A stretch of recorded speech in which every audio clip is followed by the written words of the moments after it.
I watched episode 3 of Creature Commandos, so let's talk about it. Probably don't need to say this, but spoilers ahead, so hit that like button and come back later. So I like to think this episode is going to get a lot of people hooked on this series. My favorite character in this episode has to be G.I. Robot. I knew all the way back in episode 1, G.I. Robot was probably going to be a fan favorite character of mine in this series, and after watching this episode, I was definitely right. His character kind of reminds me of a bit of a more messed up version of Captain America. Think of Captain America being frozen in that iceberg and then waking up in the future to learn that all of your comrades and all the people that you care for have passed away due to old age while you remain the same age.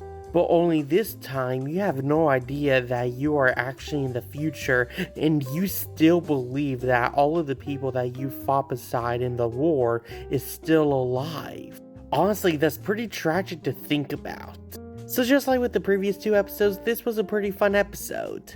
The animation in this episode is really good. I really enjoy the relationship between G.I. Robot and Nina. They have a lot of great chemistry with one another. I feel like this episode does a pretty good job in setting up future characters like the Metal Men.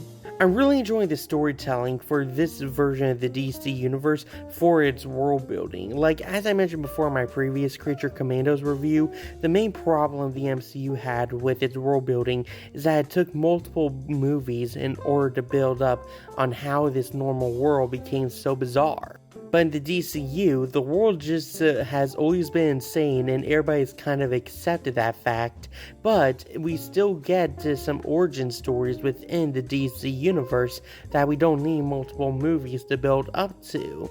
I also think this episode is doing a pretty good job on building up a much greater threat in the near future of the DC universe. My favorite moment of this episode has to be when G.I. Robot is told that he can unalive the people in front of him. This was probably the most enjoyable part, but also the saddest part of the whole episode. It was really wholesome to see G.I. Robot doing the thing that he enjoyed doing the most, that being unaliving Nazis. But it was also really sad to watch too, as I was not expecting to see his character get unalived so suddenly, and G.I. Robot has been such a fan favorite character of mine, and I really hope that they bring his character back to life in the near future by rebuilding him. I give this episode a 9.6 out of 10, giving it an A+. Anyway, that's the review. Go down to the comments, tell me what you thought of episode 3 of Creature Commandos. Share this video with all your friends. And hit that like and follow button to keep up to date with all my latest content. See ya!